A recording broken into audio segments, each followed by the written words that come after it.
ஏசாயா தீர்க்கதரிசியின் புஸ்தகம் அதிகாரம் 51. நீதியை பின்பற்றி கர்த்தரை தேடுகிற நீங்கள் எனக்கு செவி கொடுங்கள். நீங்கள் வெட்டி எடுக்கப்பட்ட கன்மலையையும் நீங்கள் தோண்டி எடுக்கப்பட்ட துறவின் குழியையும் நோக்கி பாருங்கள். உங்கள் தகப்பனாகிய ஆபிரகாமையும் உங்களை பெற்ற சாராளையும் நோக்கி பாருங்கள். அவன் ஒருவனாயிருக்கையில் நான் அவனை அழைத்து அவனை ஆசீர்வதித்து அவனை பெருகப் பண்ணினேன். கர்த்தர் சீயோனுக்கு ஆறுதல் செய்வார். அவர் அதன் பாழான ஸ்தலங்களையெல்லாம் தேர்தல் அடையச் செய்து அதன் வனாந்தரத்தை ஏதேனைப் போலவும் அதன் அவாந்தர வெளியை கர்த்தரின் தோட்டத்தைப் போலவும் ஆக்குவார். சந்தோஷமும் மகிழ்ச்சியும் துதியும் கீத சத்தமும் அதில் உண்டாயிருக்கும். என் ஜனங்களே, எனக்கு செவி கொடுங்கள். என் ஜாதியாரே, என் வாக்கை கவனியுங்கள். வேதம் என்னிலிருந்து வெளிப்படும். என் பிரமாணத்தை ஜனங்களின் வெளிச்சமாக ஸ்தாபிப்பேன். என் நீதி சமீபமாயிருக்கிறது. என் இரட்சிப்பு வெளிப்படும். என் புயங்கள் ஜனங்களை நியாயம் தீர்க்கும். தீவுகள் எனக்கு காத்திருந்து என் புயத்தின் மேல் நம்பிக்கையாயிருக்கும். உங்கள் கண்களை வானத்துக்கு ஏறெடுங்கள். கீழே இருக்கிற பூமியையும் நோக்கி பாருங்கள். வானம் புகையைப் போல் ஒளியும், பூமி வஸ்திரத்தைப் போல் பழசாய்ப்போம். அதன் குடிகளும் அப்படியே ஒளிந்து போவார்கள். என் இரட்சிப்பு என்றென்றைக்கும் இருக்கும். என் நீதி அற்றுப்போவதில்லை. நீதியை அறிந்தவர்களே, என் வேதத்தை இருதயத்தில் பதித்திருக்கிற ஜனங்களே, எனக்கு செவி கொடுங்கள். மனுஷரின் நிந்தனைக்கு பயப்படாமலும் அவர்கள் தூஷணங்களால் கலங்காமலும் இருங்கள். பொட்டுப்பூச்சி அவர்களை வஸ்திரத்தைப் போல் அரித்து புழு அவர்களை ஆட்டு மயிரைப் போல் தின்னும். என்னுடைய நீதியோ என்றென்றைக்கும் நிலைக்கும். என் இரட்சிப்பு தலைமுறை தலைமுறை தோறும் இருக்கும். எழும்பு, எழும்பு, பெலன்கொள். கர்த்தரின் புயமே, முந்தின நாட்களிலும் பூர்வ தலைமுறைகளிலும் எழும்பினபடி எழும்பு. ராகாபை துண்டித்ததும் வலு சர்ப்பத்தை வதைத்ததும் நீதான் அல்லவோ? மகா ஆழத்தின் தண்ணீர்களாகிய சமுத்திரத்தை வற்றிப்போக பண்ணினதும் மீட்கப்பட்டவர்கள் கடந்து போக கடலின் பள்ளங்களை வழியாக்கினதும் நீதான் அல்லவோ? அப்படியே கர்த்தரால் மீட்கப்பட்டவர்கள் ஆனந்த களிப்புடன் பாடி சீயோனுக்கு திரும்பி வருவார்கள். நித்திய மகிழ்ச்சி அவர்கள் தலையின் மேல் இருக்கும். சந்தோஷமும் மகிழ்ச்சியும் அடைவார்கள். சஞ்சலமும் தவிப்பும் ஓடிப்போம். நானே உங்களுக்கு ஆறுதல் செய்கிறவர். சாகப்போகிற மனுஷனுக்கும் புல்லுக்கொப்பாகிற மனுபுத்திரனுக்கும் பயப்படுகிறதற்கும் வானங்களை விரித்து பூமியை அஸ்திவாரப்படுத்தி உன்னை உண்டாக்கின கர்த்தரை மறக்கிறதற்கும் நீ யார்? இடுக்கண் செய்கிறவன் அழிக்க ஆயத்தமாகிறபோது நீ அவனுடைய உக்கிரத்துக்கு நித்தம் இடைவிடாமல் பயப்படுகிறதென்ன? இடுக்கண் செய்கிறவனுடைய உக்கிரம் எங்கே?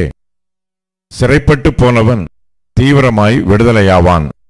அவன் கிடங்கிலே சாவதுமில்லை, அவனுடைய அப்பம் குறைவுபடுவதுமில்லை.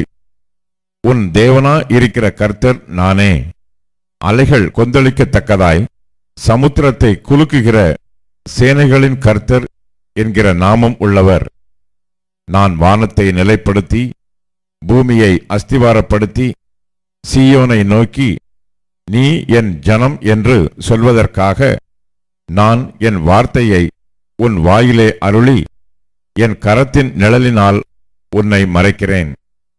எழும்பு, எழும்பு, கர்த்தருடைய உக்கிரத்தின் பாத்திரத்தை அவர் கையில் வாங்கி குடித்திருக்கிற எருசலேமே, எழுந்து நில். தத்தளிக்கச் செய்யும் பாத்திரத்தின் வண்டல்களை உறிஞ்சி குடித்தாய். அவள் பெற்ற புத்திரர் எல்லாரிலும் அவளை நடத்துவார் ஒருவரும் இல்லை. அவள் வளர்த்த குமாரர் எல்லாரிலும் அவளை கை கொடுத்து அழைப்பார் ஒருவரும் இல்லை. இவ்விரண்டும் உனக்கு சம்பவித்தது. உனக்கு பரிதபிக்கிறவன் யார்? பாழ்கடிப்பும் சங்காரமும் பஞ்சமும் பட்டயமும் வந்தன. யாரைக் கொண்டு உனக்கு ஆறுதல் செய்வேன்? உன் குமாரர் மூர்ச்சித்து விழுந்தார்கள்.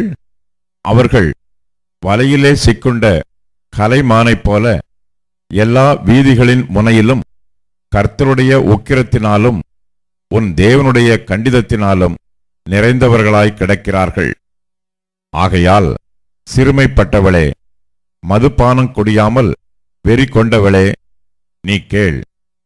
கர்த்தராகிய உன் ஆண்டவரும் தம்முடைய ஜனத்துக்காக வழக்காடப் போகிற உன் தேவனுமானவர் சொல்லுகிறது என்னவென்றால், இதோ தத்தளிப்பின் பாத்திரத்தை உன் கையிலிருந்து நீக்கி போடுகிறேன். இனி என் உக்கிரத்தினுடைய பாத்திரத்தின் வண்டல்களை நீ குடிப்பதில்லை. உன்னை நோக்கி, நாங்கள் கடந்து போகும்படிக்கு குனி என்று சொல்லி கடந்து போகிறவர்களுக்கு நீ உன் முதுகை தரையும் வீதியும் ஆக்கும்படி உன்னை சஞ்சலப்படுத்தினவர்களின் கையில் அதை கொடுப்பேன் என்றார்.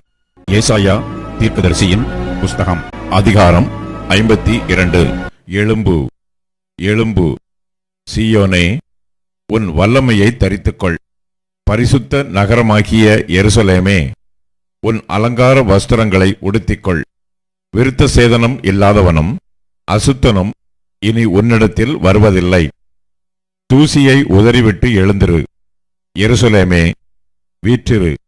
சிறைப்பட்டு போன சீயோன் குமாரத்தியே, உன் கழுத்தில் உள்ள கட்டுகளை அவிழ்த்துவிடு. விலையின்றி விற்கப்பட்டீர்கள், பணமின்றி மீட்கப்படுவீர்கள் என்று கர்த்தர் சொல்லுகிறார். பூர்வத்தில் என் ஜனங்கள் தங்கும்படி எகிப்துக்கு போனார்கள்.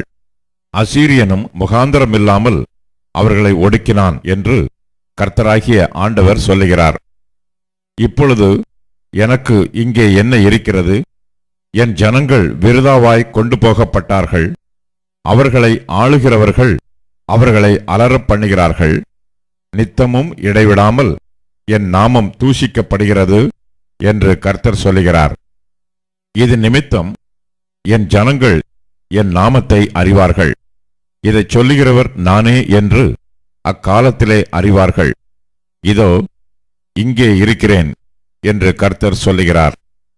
சமாதானத்தை கூறி நற்காரியங்களை சுவிசேஷமாய் அறிவித்து ரட்சிப்பை பிரசித்தப்படுத்தி உன் தேவன் ராஜரிகம் பண்ணுகிறார் என்று சீயோனுக்கு சொல்லுகிற சுவிசேஷகனுடைய பாதங்கள் மலைகளின் மேல் எவ்வளவு அழகாயிருக்கின்றன. உன் ஜாமக்காரருடைய சத்தம் கேட்கப்படும். அவர்கள் சத்தமிட்டு ஏகமாய் கம்பீரிப்பார்கள். ஏனென்றால் கர்த்தர் சீயோனை திரும்பி வர பண்ணும்போது அதை கண்ணார காண்பார்கள். எருசலேமின் பாழான ஸ்தலங்களே, முழங்கி ஏகமாய் கம்பீரித்து பாடுங்கள். கர்த்தர் தம்முடைய ஜனங்களுக்கு ஆறுதல் செய்து எருசலேமை மீட்டுக் கொண்டார். எல்லா ஜாதிகளின் கண்களுக்கு முன்பாகவும் கர்த்தர் தம்முடைய பரிசுத்த புயத்தை வெளிப்படுத்துவார். பூமியின் எல்லைகளில் உள்ளவர்கள் எல்லாரும் நமது தேவனுடைய ரட்சிப்பை காண்பார்கள். புறப்படுங்கள், புறப்படுங்கள், அவ்விடம் விட்டு போங்கள். அசுத்தமானதை தொடாதிருங்கள். கர்த்தருடைய பாத்திரங்களை சுமக்கிறவர்களே, அதன் நடுவிலிருந்து புறப்பட்டு உங்களை சுத்திகரியுங்கள். நீங்கள் தீவிரித்து புறப்படுவதில்லை. நீங்கள் ஓடிப்போகிறவர்கள் போல ஓடிப்போவதும் இல்லை. கர்த்தர் உங்கள் முன்னே போவார். இஸ்ரவேலின் தேவன் உங்கள் பிறகே உங்களை காக்கிறவராயிருப்பார்.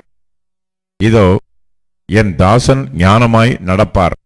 அவர் உயர்த்தப்பட்டு மேன்மையும் மகா உன்னதமுமாயிருப்பார். மனுஷனை பார்க்கிலும் அவருடைய முகப்பார்வையும் மனுபுத்திரரை பார்க்கிலும் அவருடைய ரூபமும் இவ்வளவு அந்தக்கேடு அடைந்தபடியினாலே அவரைக் கண்ட அநேகர் பிரமிப்படைந்தார்கள். அப்படியே அவர் அநேகம் ஜாதிகள் மேல் தெளிப்பார்.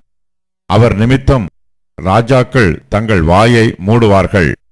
ஏனெனில் தங்களுக்கு தெரிவிக்கப்படாதிருந்ததை அவர்கள் காண்பார்கள், கேள்விப்படாதிருந்ததை அவர்கள் அறிந்து கொள்வார்கள். ஏசாயா தீர்க்கதரிசியின் புஸ்தகம் அதிகாரம் 53. எங்கள் மூலமாய் கேள்விப்பட்டதை விசுவாசித்தவன் யார்? கர்த்தருடைய புயம் யாருக்கு வெளிப்பட்டது? இளங்கிளையைப் போலவும் வறண்ட நிலத்திலிருந்து துளிர்க்கிற வேரைப் போலவும் அவனுக்கு முன்பாக எழும்புகிறார். அவருக்கு அழகும் இல்லை, சௌந்தரியமும் இல்லை. அவரை பார்க்கும்போது நாம் அவரை விரும்பத்தக்க ரூபம் அவருக்கு இல்லாதிருந்தது. அவர் அசட்டை பண்ணப்பட்டவரும் மனுஷரால் புறக்கணிக்கப்பட்டவரும் துக்கம் நிறைந்தவரும் பாடு அனுபவித்தவருமாய் இருந்தார். அவரை விட்டு நம்முடைய முகங்களை மறைத்துக் கொண்டோம். அவர் அசட்டை பண்ணப்பட்டிருந்தார், அவரை எண்ணாமற் போனோம். மெய்யாகவே அவர் நம்முடைய பாடுகளை ஏற்றுக்கொண்டு நம்முடைய துக்கங்களை சுமந்தார். நாமோ அவர் தேவனால் அடிபட்டு வாதிக்கப்பட்டு சிறுமைப்பட்டவர் என்று எண்ணினோம். நம்முடைய மீறுதல்களின் நிமித்தம் அவர் காயப்பட்டு நம்முடைய அக்கிரமங்களின் நிமித்தம் அவர் நொறுக்கப்பட்டார். நமக்கு சமாதானத்தை உண்டு பண்ணும் ஆக்கினை அவர் மேல் வந்தது. அவருடைய தழும்புகளால் குணமாகிறோம். நாம் எல்லாரும் ஆடுகளைப் போல வழிதப்பி திரிந்து அவனவன் தன் தன் வழியிலே போனோம். கர்த்தரோ நம் எல்லாருடைய அக்கிரமத்தையும் அவர் மேல் விழப்பண்ணினார். அவர் நெருக்கப்பட்டும் ஒடுக்கப்பட்டும் இருந்தார். ஆனாலும் தம்முடைய வாயை அவர் திறக்கவில்லை. அடிக்கப்படும்படி கொண்டு போகப்படுகிற ஒரு ஆட்டுக்குட்டியைப் போலவும் தன்னை மயிர் கத்தரிக்கிறவனுக்கு முன்பாக சத்தமிடாதிருக்கிற ஆட்டைப் போலவும் அவர் தம்முடைய வாயை திறவாதிருந்தார். இடுக்கணிலும் நியாய தீர்ப்பிலும் இருந்து அவர் எடுக்கப்பட்டார். அவருடைய வம்சத்தை யாரால் சொல்லி முடியும்? ஜீவனுள்ளோருடைய தேசத்திலிருந்து அறுப்புண்டு போனார். என் ஜனத்தின் மீறுதலின் நிமித்தம் அவர் வாதிக்கப்பட்டார். துன்மார்க்கரோடே அவருடைய பிரேதக் குழியை நியமித்தார்கள். ஆனாலும் அவர் மரித்தபோது ஐஸ்வர்யவானோடே இருந்தார். அவர் கொடுமை செய்யவில்லை, அவர் வாயில் வஞ்சனை இருந்ததுமில்லை. கர்த்தரோ அவரை நொறுக்கச் சித்தமாகி அவரை பாடுகளுக்கு உட்படுத்தினார். அவருடைய ஆத்துமா தன்னை குற்ற நிவாரண பலியாக ஒப்புக் கொடுக்கும்போது அவர் தமது சந்ததியைக் கண்டு நீடித்த நாளாயிருப்பார். கர்த்தருக்கு சித்தமானது அவர் கையினால் வாய்க்கும். அவர் தமது ஆத்தும வருத்தத்தின் பலனைக் கண்டு திருப்தியாவார். என் தாசனாகிய நீதிபரர் தம்மை பற்றும் அறிவினால் அநேகரை நீதிமான்களாக்குவார். அவர்களுடைய அக்கிரமங்களை தாமே சுமந்து கொள்வார். அவர் தம்முடைய ஆத்துமாவை மரணத்தில் ஊற்றி அக்கிரமக்காரரில் ஒருவராக எண்ணப்பட்டு அநேகருடைய பாவத்தை தாமே சுமந்து அக்கிரமக்காரருக்காக வேண்டிக் கொண்டதின் நிமித்தம் அநேகரை அவருக்கு பங்காக கொடுப்பேன். பலவான்களை அவர் தமக்கு கொள்ளையாக பங்கிட்டுக் கொள்வார். ஏசாயா தீர்க்கதரிசியின் புஸ்தகம் அதிகாரம் 54. பிள்ளை பெறாத மலடியே, மகிழ்ந்து பாடு. கற்ப வேதனைப்படாதவளே, கம்பீரமாய் பாடி ஆனந்த சத்தமிடு. வாழ்க்கைப்பட்டவளுடைய பிள்ளைகளை பார்க்கிலும் அநாத ஸ்திரீயினுடைய பிள்ளைகள் அதிகம் என்று கர்த்தர் சொல்லுகிறார். உன் கூடாரத்தின் இடத்தை விசாலமாக்கு. உன் வாசஸ்தலங்களின் திரைகள் விரிவாகட்டும். தடை செய்யாதே. உன் கயிறுகளை நீளமாக்கி உன் முளைகளை உறுதிப்படுத்து. நீ வலதுபுறத்திலும் இடதுபுறத்திலும் இடங்கொண்டு பெருகுவாய். உன் சந்ததியார் ஜாதிகளை சுதந்திரித்துக் கொண்டு பாழாய்க் கிடந்த பட்டணங்களை குடியேற்றுவிப்பார்கள். பயப்படாதே, நீ வெட்கப்படுவதில்லை. நாணாதே, நீ இலச்சை அடைவதில்லை. உன் வாலிபத்தின் வெட்கத்தை நீ மறந்து உன் விதவை இருப்பின் நிந்தையை இனி நினையாதிருப்பாய். உன் சிருஷ்டிகரே உன் நாயகர். சேனைகளின் கர்த்தர் என்பது அவருடைய நாமம். இஸ்ரவேலின் பரிசுத்தர் உன் மீட்பர். அவர் சர்வபூமியின் தேவன் எண்ணப்படுவார். கைவிடப்பட்டு மனம் நொந்தவளான ஸ்திரீயைப் போலவும் இளம் பிராயத்தில் விவாகம் செய்து தள்ளப்பட்ட மனைவியைப் போலவும் இருக்கிற உன்னை கர்த்தர் அழைத்தார் என்று உன் தேவன் சொல்லுகிறார். இமைப்பொழுது உன்னை கைவிட்டேன், ஆனாலும் உருக்கமான இரக்கங்களால் உன்னை சேர்த்துக் கொள்வேன். அற்ப காலம் மூண்ட கோபத்தினால் என் முகத்தை இமைப்பொழுது உனக்கு மறைத்தேன், ஆனாலும் நித்திய கிருபையுடன் உனக்கு இறங்குவேன் என்று கர்த்தராகிய உன் மீட்பர் சொல்லுகிறார். இது எனக்கு நோவாவின் காலத்தில் உண்டான வெள்ளம் போல் இருக்கும். நோவாவின் காலத்தில் உண்டான வெள்ளம் இனி பூமியின் மேல் புரண்டு வருவதில்லை என்று நான் ஆணையிட்டது போல உன்மேல் நான் கோபம் கொள்வதில்லை என்றும் உன்னை நான் கடிந்து கொள்வதில்லை என்றும் ஆணையிட்டேன். மலைகள் விலகினாலும் பர்வதங்கள் நிலை பெயர்ந்தாலும் என் கிருபை உன்னை விட்டு விலகாமலும் என் சமாதானத்தின் உடன்படிக்கை நிலை பெயராமலும் இருக்கும் என்று உன்மேல் மனதுருகுகிற கர்த்தர் சொல்லுகிறார். சிறுமைப்பட்டவளே, பெருங்காற்றில் அடிபட்டவளே, தேற்றரவற்றவளே, இதோ நான் உன் கல்லுகளை பிரகாசிக்கும்படி வைத்து நீல ரத்தினங்களை உன் அஸ்திவாரமாக்கி உன் பலகணிகளை பளிங்கும் உன் வாசல்களை மாணிக்க கற்களும் உன் மதில்களையெல்லாம் உச்சிதமான கற்களுமாக்குவேன். உன் பிள்ளைகள் எல்லாரும் கர்த்தரால் போதிக்கப்பட்டிருப்பார்கள். உன் பிள்ளைகளுடைய சமாதானம் பெரிதாயிருக்கும். நீதியினால் ஸ்திரப்பட்டிருப்பாய். கொடுமைக்கு தூரமாவாய், பயமில்லாதிருப்பாய். திகிலுக்கு தூரமாவாய், அது உன்னை அணுகுவதில்லை. இதோ உனக்கு விரோதமாய் கூட்டம் கூடினால் அது என்னாலே கூடுகிற கூட்டமல்ல. எவர்கள் உனக்கு விரோதமாய் கூடுகிறார்களோ அவர்கள் உன் பட்சத்தில் வருவார்கள். இதோ கரி நெருப்பை ஊதி தன் கிரியைக்கான ஆயுதத்தை உண்டு பண்ணுகிற கொல்லனையும் நான் சிருஷ்டித்தேன். கெடுத்து நிக்கிரகமாக்குகிறவனையும் நான் சிருஷ்டித்தேன். உனக்கு விரோதமாய் உருவாக்கப்படும் எந்த ஆயுதமும் வாய்க்காதே போம். உனக்கு விரோதமாய் நியாயத்தில் எழும்பும் எந்த நாவையும் நீ குற்றப்படுத்துவாய். இது கர்த்தருடைய ஊழியக்காரரின் சுதந்திரமும் என்னால் உண்டான அவர்களுடைய நீதியுமாய் இருக்கிறது என்று கர்த்தர் சொல்லுகிறார். ஏசாயா தீர்க்கதரிசியின் புஸ்தகம் அதிகாரம் 55. ஓ தாகமா இருக்கிறவர்களே, நீங்கள் எல்லாரும் தண்ணீர்கள் அண்டைக்கு வாருங்கள். பணமில்லாதவர்களே, நீங்கள் வந்து வாங்கி சாப்பிடுங்கள். நீங்கள் வந்து பணமுமின்றி விலையுமின்றி திராட்சரசமும் பாலும் கொள்ளுங்கள். நீங்கள் அப்பம் அல்லாததற்காக பணத்தையும் திருப்தி செய்யாத பொருளுக்காக உங்கள் பிரயாசத்தையும் செலவழிப்பானேன். நீங்கள் எனக்கு கவனமாய் செவி கொடுத்து நலமானதை சாப்பிடுங்கள்.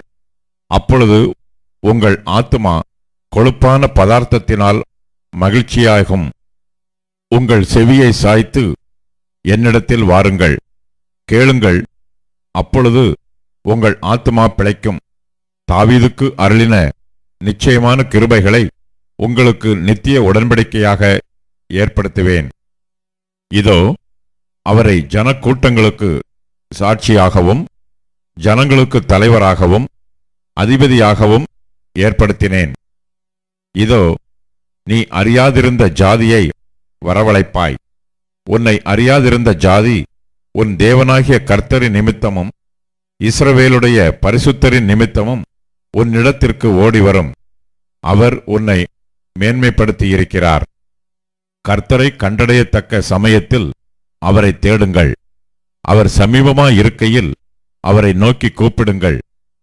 துன்மார்க்கன் தன் வழியையும் அக்கிரமக்காரன் தன் நினைவுகளையும் விட்டு கர்த்தரிடத்தில் திரும்பக் கடவன்.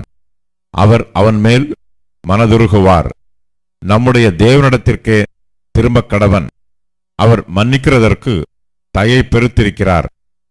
என் நினைவுகள் உங்கள் நினைவுகள் அல்ல, உங்கள் வழிகள் என் வழிகளும் அல்ல என்று கர்த்தர் சொல்லுகிறார். பூமியை பார்க்கிலும் வானங்கள் எப்படி உயர்ந்திருக்கிறதோ அப்படியே உங்கள் வழிகளை பார்க்கிலும் என் வழிகளும் உங்கள் நினைவுகளை பார்க்கிலும் என் நினைவுகளும் உயர்ந்திருக்கிறது.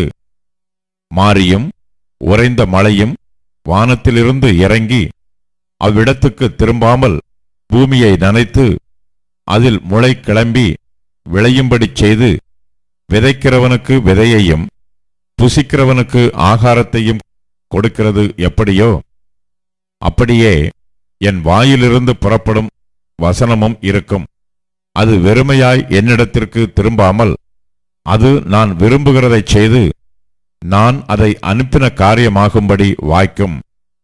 நீங்கள் மகிழ்ச்சியாய் புறப்பட்டு சமாதானமாய் கொண்டு போகப்படுவீர்கள்.